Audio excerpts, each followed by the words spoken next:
This story is a work of fiction, inspired by real events. Names, dates, locations, and identifying details have been changed or dramatized to protect privacy and enhance the narrative. Any resemblance to actual persons, living or dead, is purely coincidental or used fictitiously. This content is intended for entertainment and educational purposes only. It does not aim to glorify crime, promote violence, or pass judgment on real individuals. Viewer discretion is advised. Some scenes may contain mature, disturbing, or triggering content. What you are about to watch could have happened anywhere, to anyone. It's inspired by real events. Whispers of truth, buried beneath layers of fiction. We've changed the names, the dates, the locations, but the emotions, the betrayal, the fear, those are real. This story is not meant to accuse, only to reveal, to make you question, who do you really trust? If stories like this keep you thinking, long after they end, hit subscribe, smash like, and drop your theory in the comments. Now watch closely, before the truth disappears again. Tasha's laugh cracked through the kitchen like sunlight breaking glass. Jason had just pulled another scorched pancake from the pan, holding it up in defeat. She bent over the counter, shaking her head, teasing him through fits of breathless laughter. It was nothing special, just a random Saturday morning. Yet it was these mornings, with their small mistakes and private jokes, that carried the heartbeat of their marriage. The kitchen smelled of coffee and butter gone too hot. A spatula scraped against the pan, the radio hummed low from the living room, and for a moment their world felt complete. Tasha, barefoot on the tile, hair loose from the night before, was far from the sharp executive who stayed late at the office. Here, she was simply a woman at home, smiling at her husband, savoring the comfort of a weekend without deadlines. She lived in pieces of the ordinary, a chipped mug she refused to replace, music turned up louder than necessary, long calls with friends she never forgot. To her colleagues she was driven, unstoppable. But to those who knew her best, she was warmth itself, the kind of person who made even burnt pancakes feel like joy. That morning seemed eternal. Yet it was already slipping toward an end. The laughter would fade. The kitchen would grow silent. And what had once been the backdrop of simple love would soon become the scene of something unspeakable. Because not long after this moment of happiness, Tasha's life would be cut apart, piece by piece, by the man who once stood beside her, flipping pancakes. Tasha lived in motion.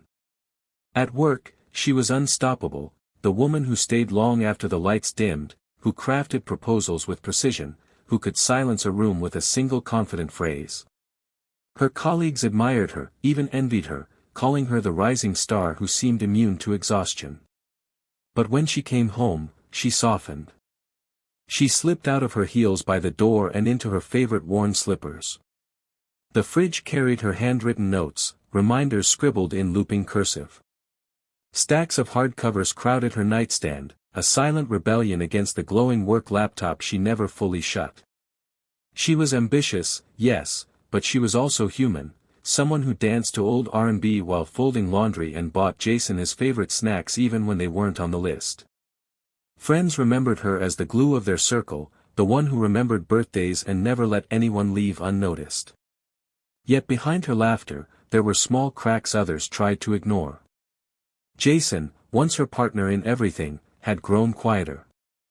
At dinners he lingered at the edge of conversations, nodding instead of speaking. At parties, his smile never quite reached his eyes. Some friends whispered about distance, others brushed it off as the strain of busy lives. Tasha never let the shadows show. She brushed them aside, insisting things were fine, that she and Jason were steady. And in many ways, they were. Their house still pulsed with life, with her coffee brewing before dawn, her voice carrying through phone calls, her footsteps quick across the hallway.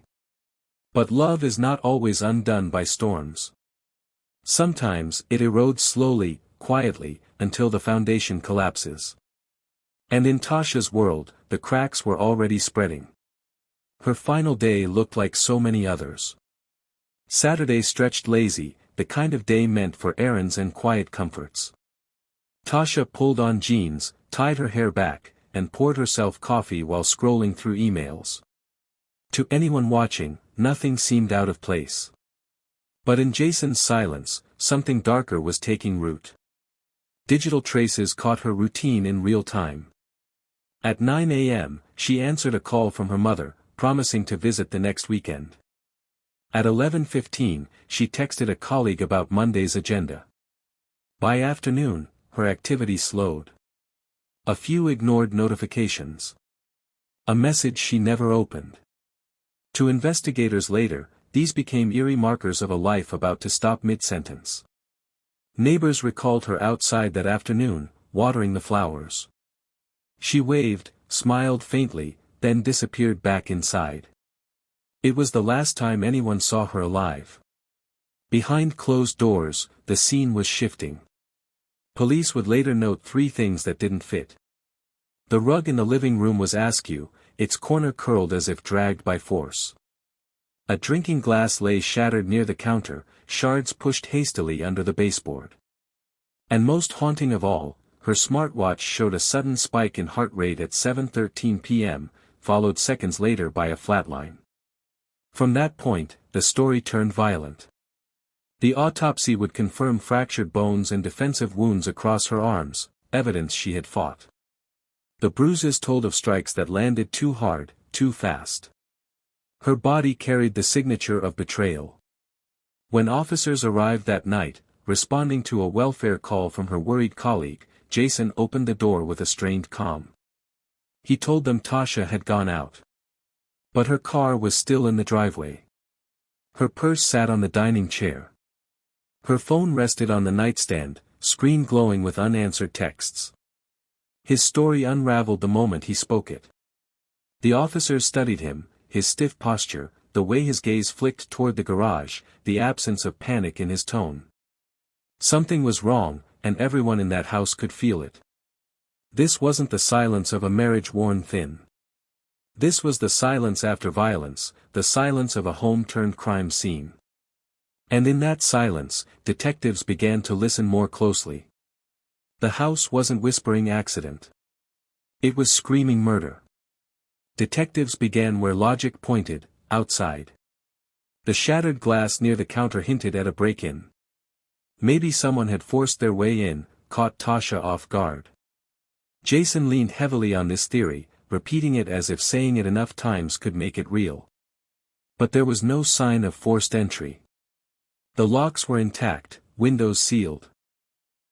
Nothing was missing, not her jewelry, not her laptop, not even the cash in her purse. It didn't fit.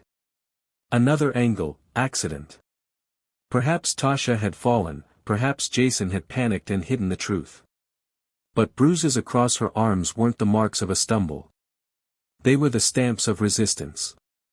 Neighbors added little.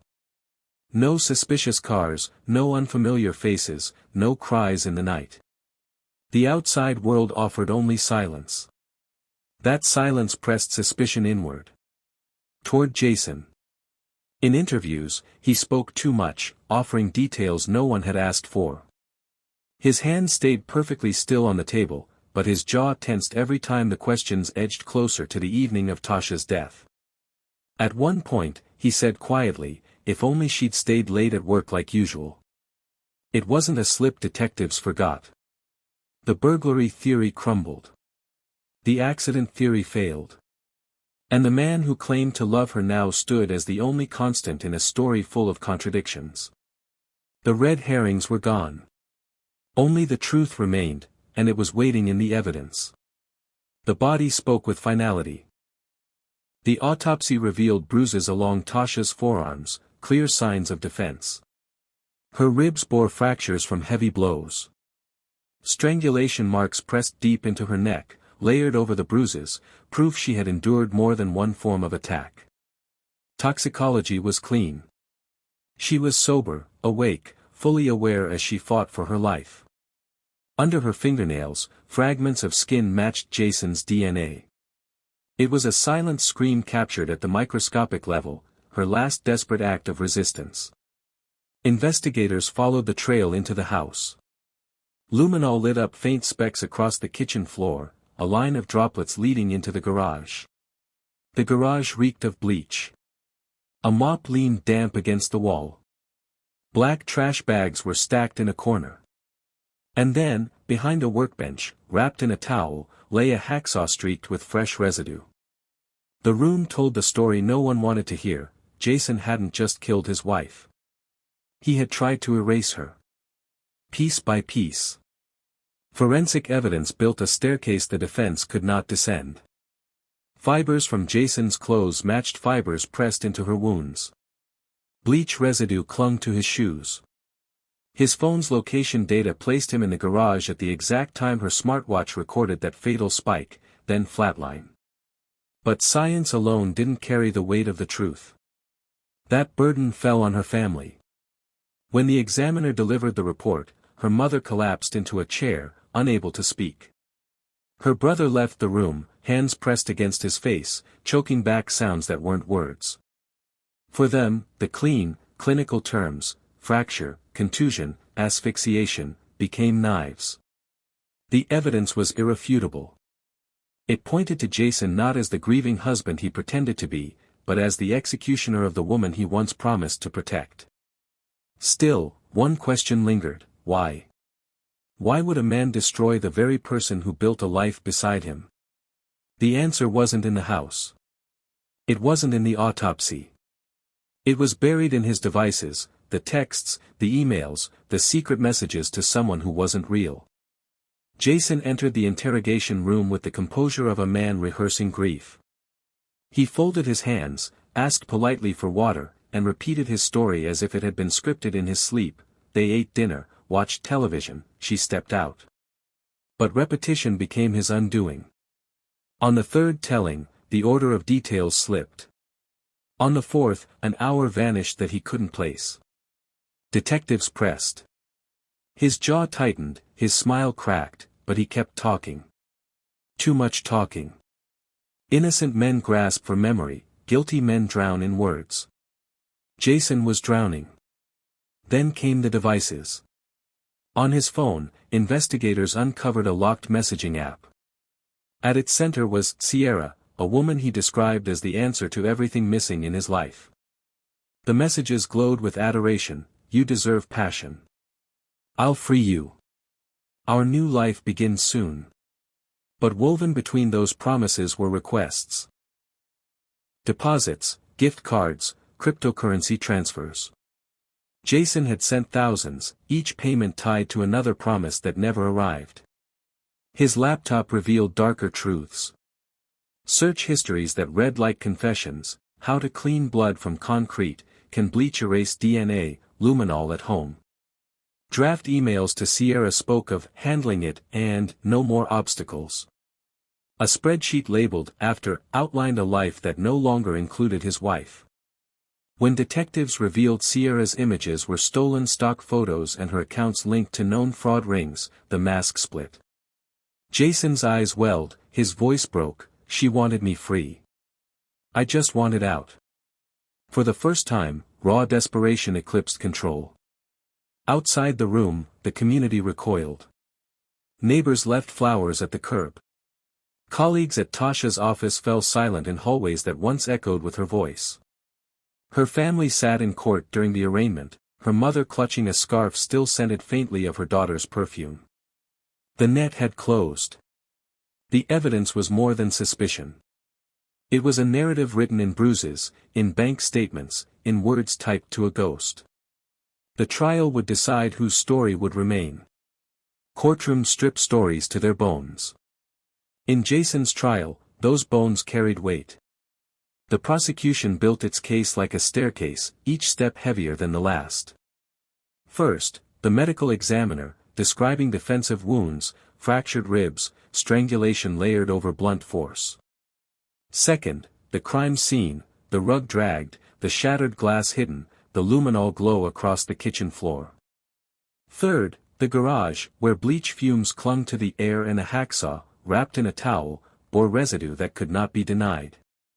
Fourth, the digital record, her smartwatch flatline at 7:13 p.m., his phone data showing him rooted in the house, then moving into the garage minutes later. Then came motive. A digital forensics expert projected Jason's messages on a screen: Sierra's flattery, the escalating payments, the language of escape. Dead weight. Fresh start. Soon, baby. To the jury, it wasn't love. It was manipulation dressed as devotion. A financial investigator followed with bank statements circled in red. Each transfer mirrored a colder silence at home. Witnesses layered the humanity back into the case.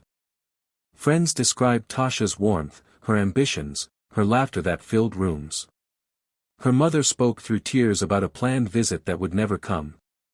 The defense countered with a plea for doubt. They argued contamination of evidence, suggested that bleach on Jason's shoes could have come from cleaning the garage weeks before. They framed Sierra as the true predator, a con artist who hollowed Jason out until he broke. A man manipulated, they said. A man unraveling, not a murderer with intent. Their pathologist floated alternate timelines, suggesting the order of injuries was unclear, that a heated argument could have turned into a tragic fall. They painted Jason as foolish, reckless, but not cold-blooded. The prosecution dismantled it piece by piece. Could an accident explain bleach-soaked concrete? Could panic explain trash bags stacked and ready? Could grief explain a hacksaw wrapped in a towel? The answers hung heavy in silence. Then came the final blow, an investigator specializing in romance fraud. Calm, clinical, they explained the mechanics of manipulation, love bombing, isolation, financial grooming. They made clear that while Sierra had baited the trap, Jason chose to spring it. Fraud can twist judgment, the expert said, but it cannot force a hand to violence. The defense asked for gray. The prosecution demanded clarity. People do not accidentally dismember. They do not accidentally mop blood. These are choices, the state said in closing. And every choice carved Tasha out of her own future. When the jury filed out, the room exhaled as one. Hours stretched into silence.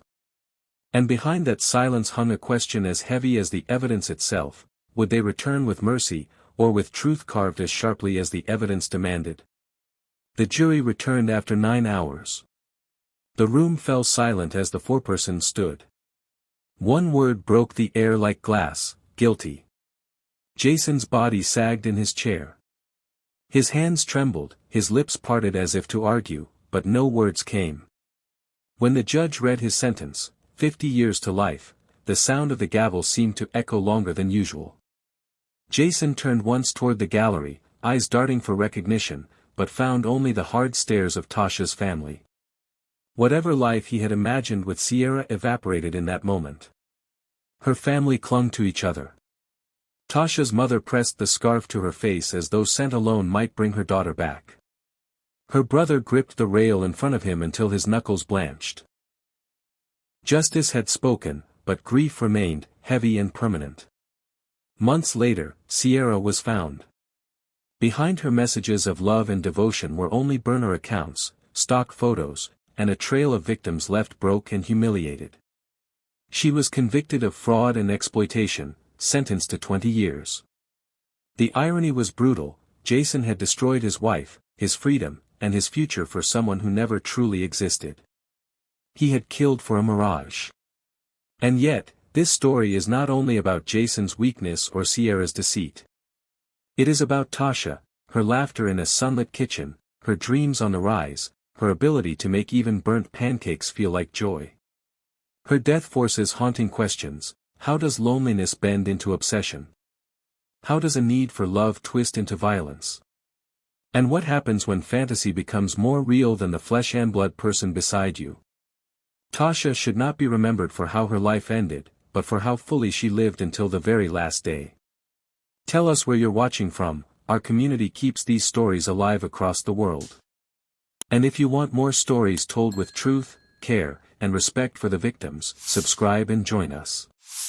Together, we refuse to let their voices fade.